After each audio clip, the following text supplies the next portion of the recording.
Greetings. Have you ever wondered how a computer can take thousands of time samples and quickly show the frequencies inside?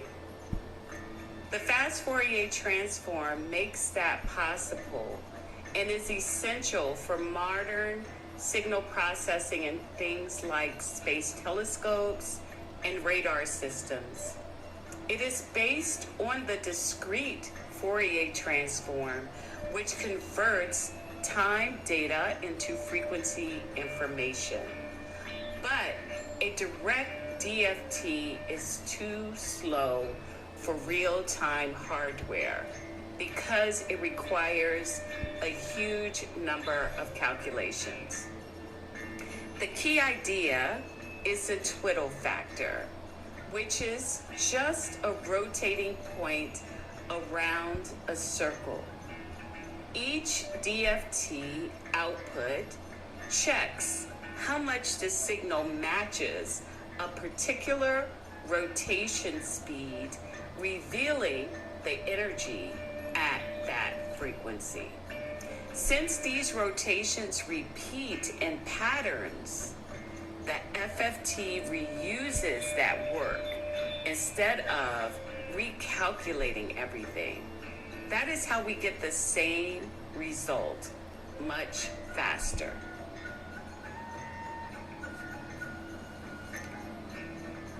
Knowing the names behind big ideas is important. The FFT was popularized in 1965 by James Cooley and John Tukey. However, the core divide and conquer concept was actually used much earlier by mathematicians such as Carl Friedrich Gauss and later Danielson and Lanczos. So while Cooley and Tukey received the credit and the name FFT, the mathematical roots of the algorithm go back more than 150 years.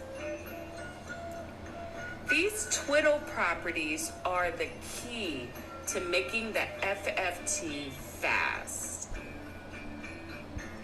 Periodicity tells us that many of the complex rotations in the DFT repeat, so we only need to compute them once and reuse them.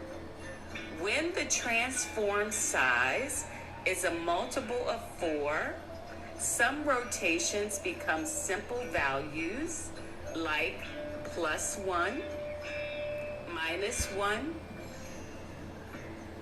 or plus or minus j, which eliminates expensive multipliers. Symmetry then shows that twiddle factors on one side of the spectrum are just mirrored versions of those on the other side, so we could store fewer values and cut the work in half. Together, these shortcuts reveal the hidden structure in the DFT and allow us to break a large transform into smaller ones, removing redundancy and dramatically reducing computational time.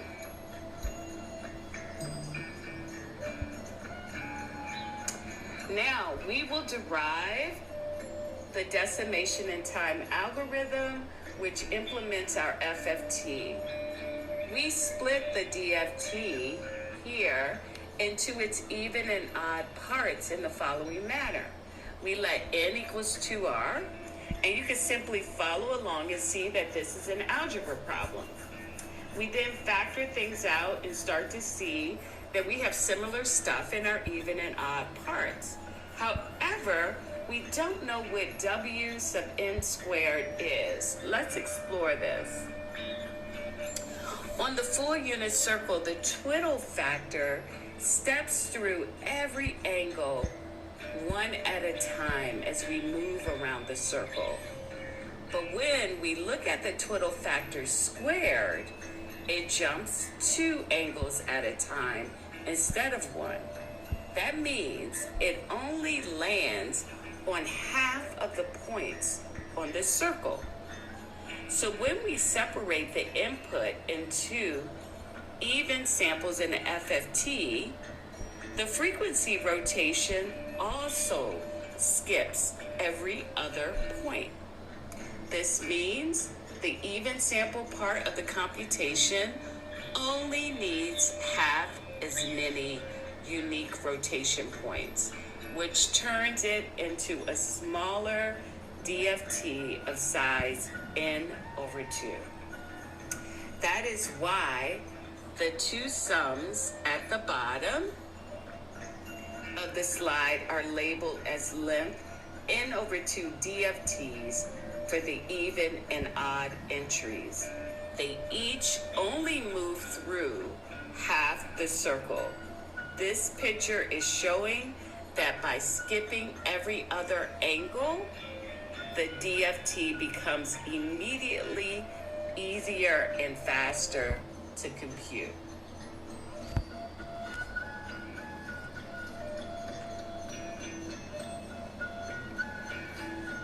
The Wn to the k outside of the odd part is a phase correction. When we split the DFT into even and odd samples, the samples are all shifted by one timestamp. And a shift in time causes a rotation in frequency. The Wn to the k term applies that rotation so that the odd sample DFT aligns correctly with the full endpoint DFT. In other words, it twists the odd results into the right place so they can be combined with the even results to form the final spectrum. So looking at our equations here, our G of k represents our even half of our FFT, and our H of k represents our odd half. And for the first half of our FFT, we use this equation. For the second half of our FFT, going from k plus n/2, where k is 0 to n/2 minus 1, we have the same equation for the first half, except for we have a subtraction here. So now that we have come to the final equations for the FFT, we will now look at this in a pictorial way. Now let's look at how this beautiful mathematical FFT turns into a butterfly. We start with 8 input samples. Instead of doing one large 8-point DFT, we split the signal into the even index samples and the odd index samples. Each group forms its own 4-point DFT, which I've labeled G for even and H for odd. Then we combine each pair of G sub k and H of k using the twiddle factors.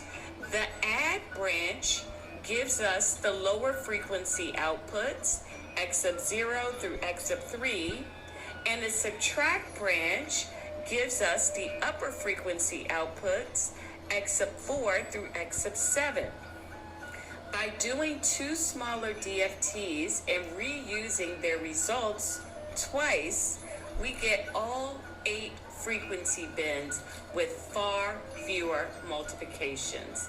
This is the key idea behind how the FFT speeds up the DFT. At this stage of the FFT, we've taken the original 8-point DFT, split it into 2 4-point DFTs, and now each of those has been broken further into 4 tiny 2-point DFTs.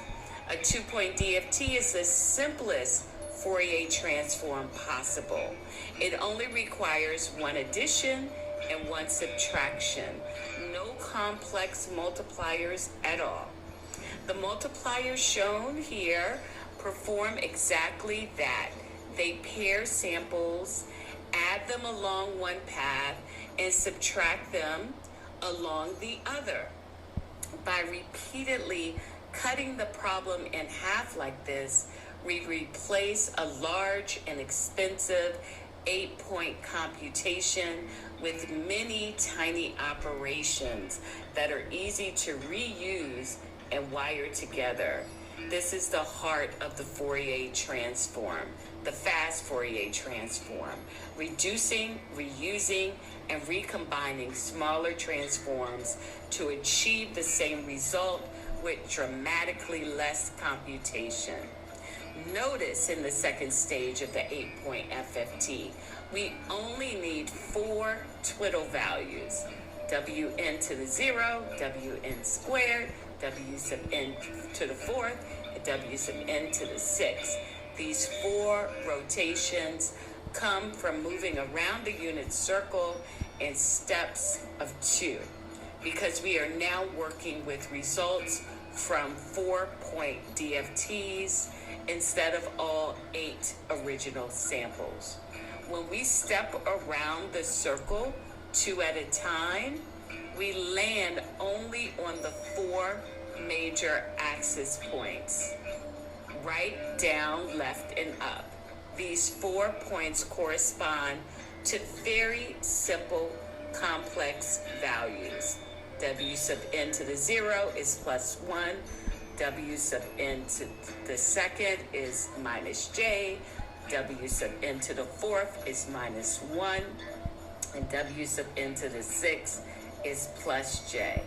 Because they are only sign flips or swapping real and imaginary parts, they do not require full complex multipliers.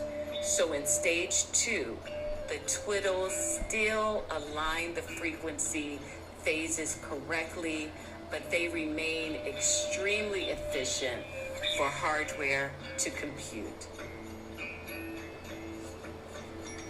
Now we're putting everything together in the full butterfly diagram for an 8-point FFT.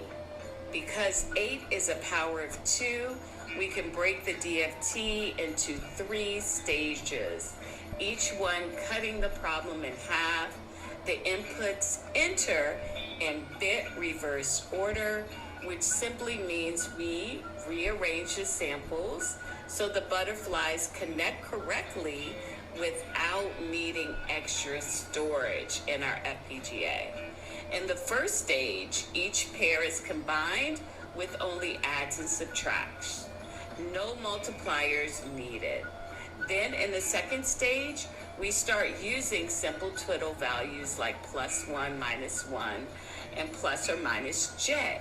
Finally, in the last stage, we use more complex twiddles, so every frequency bin lands in the correct place. At each stage, the red butterfly lines show how information from even and odd positions is mixed, so we can build up the full frequency spectrum. The amazing part is how efficient this is. Instead of n squared work, which would be 64 multiplies for n equals 8, or over 1,000,000 multiplies for n equals 1024, the FFT only needs n times log base 2 of n work. For a 1024-point transform, the FFT does about 10,000 operations instead of 1,000,000. That's a huge speed up. And because in each stage, the same pair of values generate 2 new values, all the work can be done in place with no extra memory. This diagram shows the heartbeat of the FFT, reducing a big problem into small pieces, reusing results instead of recreating them, and keeping every stage fast and efficient all the way to the final output. Hope this video helps you understand FFTs more, and feel free to subscribe, like, and leave a comment. Have a great rest of your day. Bye for now.